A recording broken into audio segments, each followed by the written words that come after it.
3. Okay. All right, ladies and gentlemen, we are here with another Facebook Live. Today we have a special treat.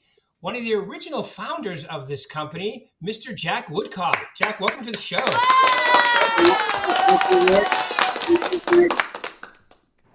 All right. Well, yeah, you can hear the studio audience loves you. They went crazy. So tell us a little about yourself, maybe even a little history of the company. I think everybody would love to hear that.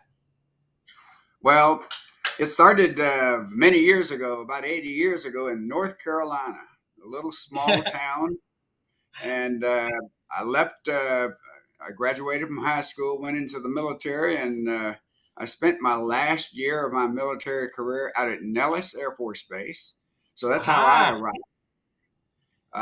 I think everybody has to find some way to justify coming to Las Vegas to live. In my case, I didn't have much trouble doing that because it became pretty obvious that I was coming a few months before I left my former assignment. I spent 3 years in Vietnam while I was in the military. And so Nellis Air Force Base was considered a very plum assignment. So it was a foregone conclusion I was going to like it. But I didn't realize I was going to like it well enough to get out and stay here. So that's how I arrived. I did a few things in between, and then I got in the real estate business in 1974. So just on February the 12th, I enjoyed my 50th year anniversary. Wow, that's amazing. 50 years, half a century in real estate, Jack. That's incredible. It's pretty amazing, isn't it? How many people can say that? Now, Mark Masevic, Steve Snyder, and I started what we referred to as the Americana Group in November 1979. And the most significant thing that happened that year was interest rates went to 21% before the end of 1980. Now, that really causes everybody to get concerned when it comes to interest rates. So that's just a good example of something we overcame back then with a much smaller market, a lot fewer people. We came through that. We changed to Better Homes and Gardens for a few years, about a year later, and then we became Prudential. And as you all know, we're Berkshire Hathaway, and from 2014 going forward. Yeah, that's when I came to the company when the transfer happened from when Warren Buffett bought Prudential and turned it into Berkshire Hathaway. That's when I sat with Mark and we worked it out, and I came here, and it's been great ever since. But Jack, and I've had my license since 85, so this is my 39th year in real estate. I got my license at 12. Did I tell you about that? No, I'm kidding. Oh yeah, right. So I'm curious. Just give everybody a little bit, because like you said, very few people are from here. I'm from New England. I've been here 12 years now. You're from North Carolina originally. You've been here for quite a few years. But give them an idea, like what you've seen.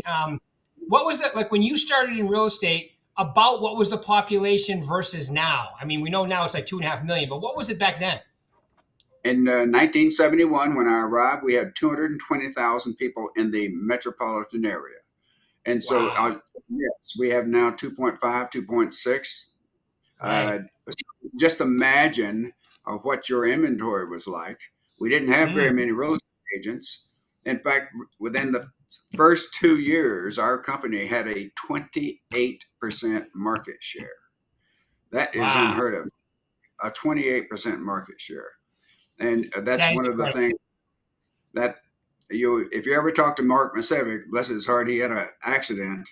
And so his long-term memory is really good, but his short-term memory is not. But that's one of the factoids he enjoys talking about, is that 28% market share we had back in 1980 and 81 and 2. When you think about the size of the organization, we had about 1,300 agents in the real estate business. And now we did have as many as 21,000. I think it's probably more like 17,000 today. But that's a lot of change in the when you think about the number of people in the business and what the competition is. Right. And if anybody wants to hear a great, you narrate that the history of was Galvar when you did it, but now it's LVR. Yeah. So if anybody wants to hear a really good history narrated by the best voice in real estate, Mr. Jack Woodcock, go to YouTube and just type that in, history of LVR. Or you may have to put in Galvar, I think, GLVAR. And then it comes up and you can watch that. It's really good.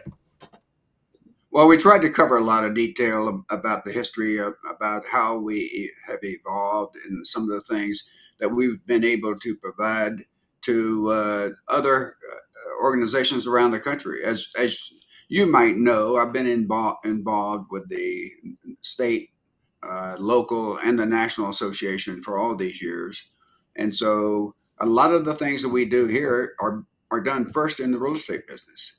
And because we are in a more of a dynamic market than people think, Mm-hmm. we've always had more movement. People have owned their houses for less time than most places historically, because there was a lot of move up opportunity available to people when you're experiencing this kind of growth and this kind of increase to the industrial complex, the diversification that's taken place. And so it's not quite that way today, but when you look back, our market was much more dynamic than most because most did not have the population increase that we enjoyed. Well, Vegas has had probably one of the biggest in the country, and that's got to make you. I mean, think about it. And people, just so people understand, Jack's team is still doing a tremendous amount of both residential and mostly commercial business. You guys still are cranking it out, so congratulations on that too. You guys always are up there in the teams as far as the company goes, still to this day. So everybody should be aware of that. I'm sure most people are. Well, the goal is always to remain relevant. And so in order to do that, you have to surround yourself with really good people, people who can fill in all those gaps.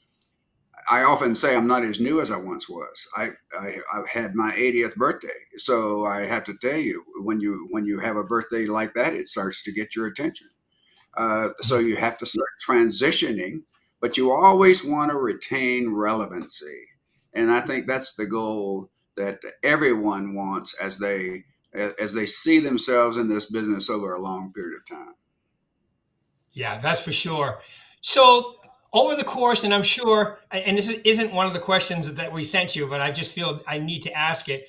Some of the changes, I mean, we've had Vegas has grown so fast and so big for a lot of reasons. You know, we have sports teams now. We're not just a gambling, strip anymore. We have industry, people moving here because of taxes. You know, you've seen a lot of changes, and I'm sure you're proud of a lot of them. And has there been any that have surprised you in this business in Las Vegas? I think back in the late 80s, when myself and 12 other people were kind of sequestered in a room at the old Frontier Hotel, and this fellow named Dick Bonar came here from Houston, Texas. We started planning a transition from a West Side desert area to a thriving community that we called Hughes Site. And we all got together in this room, and today that's called Summerlin. And I do a little program about the history of Summerlin, and I am extremely happy that I was part of that group and saw how Summerlin started, what it was projected to be, but it was the biggest surprise of for all of us because no one anticipated it taking off and building out as quickly as it did. It may not sound quick, but it has been a pretty quick transition.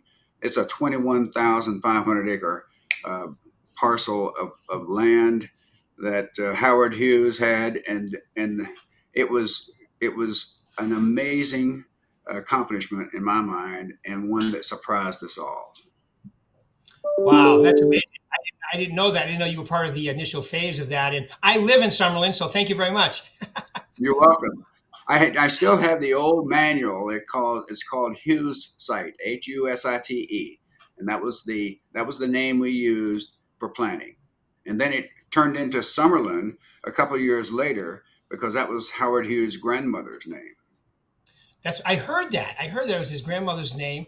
And the thing is that but even Summerlin, in the during the Great Recession, because I remember when I moved here, that building in downtown Summerlin that's lit up at night now, it changes colors. I can see from my master bedroom window.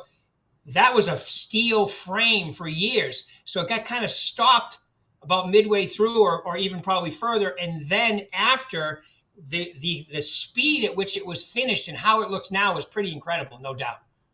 It is incredible, no doubt is right. I remember that framework. They had to condition it in order for it to survive without being wrapped. So they came in and had to put a finish on that steel frame, and in order to preserve it, and that sit there for at least 3 or 4 years.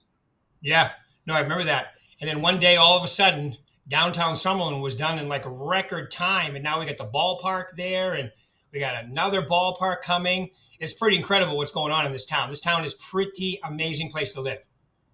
One of the great things about Las Vegas is anytime there's a need, there's a group of people or someone or a company that's willing to fill that need. So they're good. That's one of the reasons why we're seeing so many housing starts occur right now.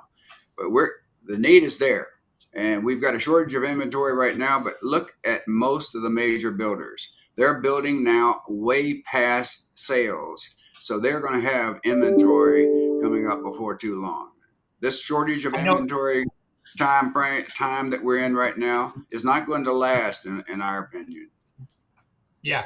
No, this isn't going to last. Hopefully, the Fed comes down off what they're doing, and I mean, just a little. Even with the base rate the way it is, though, the market's still trudging along. Things are still going great. But it would be nice to see a slight rate adjustment on that base rate. And I think that's going to occur sometime around November, the first week in November. Cool. I love it, and that would really spark things. We got an election coming. We got all kinds of good things going on, and hopefully, Well, go ahead. that's the reason it's going to happen in the first week of November. Okay.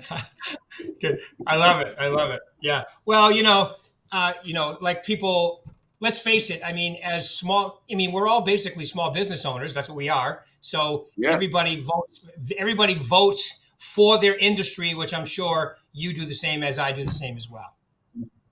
Well, without question, we have our personal preferences, but I think Yep. if we look ahead and look what's going to be best for everybody we serve, that should guide us. Yeah, exactly right. All right, so give us so what do you think as far as the market right now? I think I hear what you're saying about the base rate, inventories down. What do you see next year, the following year? What do you think? What do you think is going to happen here? I think the interest rates will come back down a little. I don't know as we'll get back down to 4 or 5%. I think they'll probably get back down into a 5.5 to 6 range, which should work for almost anyone. I think most of us agree that over this last 50 years, interest rates at 2 or 3%, that's unrealistic. You can't sustain the economy with interest rates that low. Right. In many respects, on the commercial side of things, uh, we write in somewhere between 2 to 3, sometimes 4% increases in our rents when we put a lease together. And when you stop and think about that, that should correspond with the CPI to some degree. Right. And if that's going to be our objective, we need to have our interest rates balanced better instead of being, because right now the interest rates are high in order to achieve an objective, right? We need to get inflation under control. Well, inflation is not going to continue. It's not going to continue with a whole different mindset and control in Washington, D.C. Inflation can't continue. Otherwise, we'll end up being like Venezuela.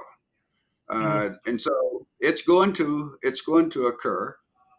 Interest rates are going to come down to 4 or 5, not 4, but 5 or 6%. And I think it will level us out. And then we can get back to life, a normal life, instead of being so subjected to this high interest rate environment that stops everybody's decision making. It really does. And I think they should redefine inflation a little bit too. I think housing should come out of it. I think a few things should come out of it because now we're at a point where, it's not 1979. The last time we had inflation like this was when Jimmy Carter was president. And, it was the economy was more simple back then. It's way more complicated now. I think they should redefine it slightly. So, for them to say, well, the rates have to be super high because inflation's high. Well, it's not 1979 anymore. The economy can be growing and we can be prospering and have inflation within, the range it should be.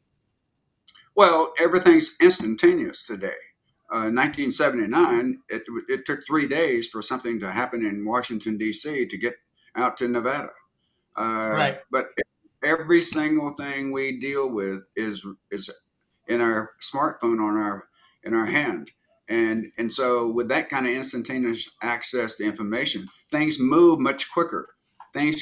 Markets can react. I mean, there are challenges that we face today that didn't exist back in 1979. Right. Totally agree. It's a little bit more complicated. And like you said, I mean, everything is instantaneous. Do you remember the days when, you could only take one Polaroid picture for your MLS listing? Oh, yes. They would come out in the book every 2 weeks. I remember getting threatened because we did away with the microfiche, and we started, yes, and we were going to go to print for the manual. I mean, it was some people just they had a challenge thinking we could make that kind of a change. Right. Craziness. Well, that brings me to my favorite question, especially to ask you, Jack, is, so I want to be a success in this business like you have been, okay? What would be the top 3 things you would tell them to focus on to really make a difference in this business? Well, I think first and foremost, I think if you look at this business from the standpoint that it's going to sustain you and your family, and it's going to be your choice of a vocation, that you approach it with balance in mind.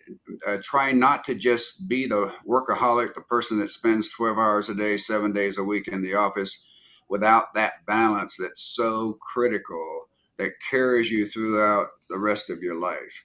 Because some of us can certainly be accused of not having that kind of balance.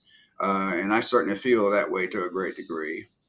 One of the practical things I would go back and do from the very beginning is I would record and every transaction I've ever had and memorialize all of the contact information, the date that transaction occurred. And so I could have a running account of every single transaction I did on an annual basis.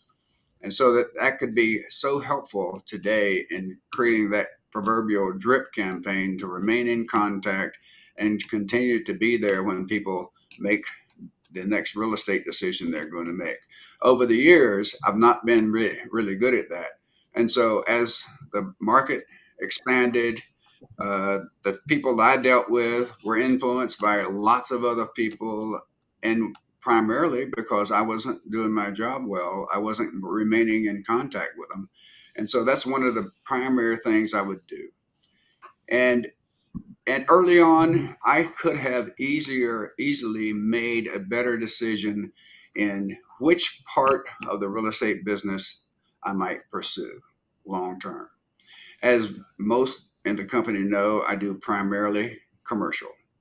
Well, that's been pretty lucrative for me, and it fits my place in life pretty well. I kind of gravitate towards that uh, to a lot to a great degree. It's because I've helped develop a lot of things. We've been in a market where you had all kinds of access to the county commission, to the city council. So you represent clients in front of those folks, and you find out just what part of the business that you really enjoy the most. I would have probably picked commercial a little sooner than I did, and I think that's one of the things. That's one of the 3 things that we should do is make a decision early on. Try to stick with it, but always understand that you can go back when the market shifts, because that's what we did. We shifted with the market when the foreclosure rate got so high and we had uh, values dropping. We started working with an investor, and so you find a way to move from one part of the market to the other, but try to focus on something that it better suits you and your personality. Specialized. Specialized. Yeah. I like that. Yes. Get to work. Get to work on that CRM right away. Okay. Specialize and don't become workaholic and, schedule your hours like a real job. Have a family life. Try to be as balanced as possible. Even though as a small business owner, you are a little probably overbalanced towards business, but not, you can't be a workaholic at the same time. I love those pieces of advice. Well, and as even though we want to specialize, we have a slogan in our office that we specialize in not specializing. So I love it. because in many respects, if you don't take that approach, you're not going to survive over the long term in 50 years. So you can Right. imagine how many markets we didn't think we'd ever get out of to be in what we're in today. Right. Speaking of commercial for a second, like everything else, commercial's actually changing too, right? Because what people are using buildings for is slightly changing, and so the commercial business is going through a little rehaul too, isn't it? No question. In fact, we're starting to see office buildings being retrofitted for other purposes, and Yeah. there's some office buildings that are being looked at uh, for residential use, Yeah. and then we're also seeing a willingness now on the part of decision makers to allow different kinds of things on different levels, maybe residential above and office down below, uh, Hmm. the same property, mixed, or true mixed use, instead of just mixed use in separate buildings. In the same building, it could be a retail environment on the bottom or a restaurant, and then people would live above with offices in the middle, much like you see in large cities. I was just going to say, just like you do, I was just in Connecticut for my son's graduation and going down the West Hartford, the main street. You see, there's apartments up above and retail below. Same Boston, New York. Yeah, and that'll take care of, because a lot of people are working out of their homes now and so forth. So that'll just be a reassignment of what those buildings are used for. But there's still, since we are definitely under, we need more inventory as far as homes go. I think this will be a really good change to the business. And I think the cities and the county are now looking at the parking requirements that they've always had to adhere to. They're now seeing a shift. People don't drive uh, as much as they used to. There is much more reliance on Uber and Lyft and other ways of getting around. And and now we're seeing transportation looked upon in such a way that it doesn't require near as many parking spaces. Yeah, I love it. I agree with that 100% too. I see a lot of people, a lot more people using Lyft and Uber. When you go to the airport now and when you're leaving, it's like they're jam packed with Uber and Lyft people. I think it's a great idea too. They say with self driving cars and so forth that 10 years from now, a lot of people won't own their own car. They won't need to. Well, I think and you see that in places like New York City, Washington D.C. People they don't, because they've got rail transportation or some other kind of public transportation for every place they need to go. And then if they go on a vacation, they can rent a car for a week. Right. Yeah. Yeah, a lot of native New Yorkers have never had their driver's license because they can take the rail everywhere and they can drop Uber it and so forth too. So I love it. All right, Jack, thank you for your time. Any final words you want to leave these lovely people out in Facebook land? Well, the real estate business is one of the most rewarding ways to make a life. And I hope everyone a great deal of success, and don't ever hesitate to stop by and say hello to us. Jeff and our team are always available. We enjoy the commercial referrals we get from everybody in the agent base, no matter which office you're in. Uh, Thank you so much for continuing to look to us for your assistance that you need on a commercial deal. Again, thank you, Rick. It's always great to spend a little time with you. Same here, Jack. And I just had your wife Kathy in my success series a couple weeks ago. She's always a joy to have in there. And then I saw Jeff downtown at the Manhattan or whatever that thing is. We were down there. I sat next to him and spoke with him for a few minutes. He's an awesome dude as well. So thank you very much. Appreciate everything. You keep it rocking. You are the consummate professional and the perfect example of somebody who's been in this business for a while and doing incredibly well. Well, Kathy and I are having a great life, and we will share it with everybody. Thanks. All right, Jack. Thank you very much. Appreciate your time. Bye, everybody. You're welcome. Bye-bye.